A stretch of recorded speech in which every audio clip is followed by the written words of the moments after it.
ধ্বংস করে দেব ধ্বংস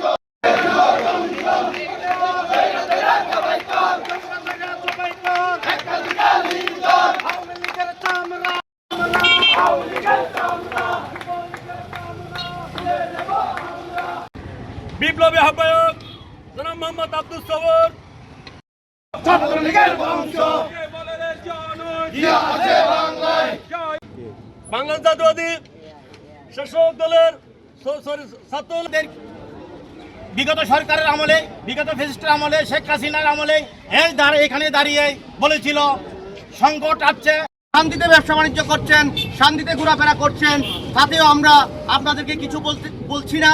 যদি আপনারা সেটাকে দুর্বলতা ভেবে আপনারা আজকের এই বিক্ষোভ মিছিল, আমি এই বিক্ষোভ মিছিল থেকে একটি কথাই বলতে চাই, এই বাগাইছড়ির মাটি শান্ত আছে, শান্ত থাকে। আওয়ামী লীগ দৌড়াও, শিবিরের চক্রান্ত ওঠাও। ঠিক ওই সময়ে আওয়ামী লীগ গেছে আসে, বিএনপি নামক মুখোশধারীরা পালিয়ে গিয়েছে। প্রিয় ভাইয়েরা আমার, হতে নাশকতা এবং অরাজকতা বিশৃঙ্খলা বন্ধে বাংলাদেশ জাতীয়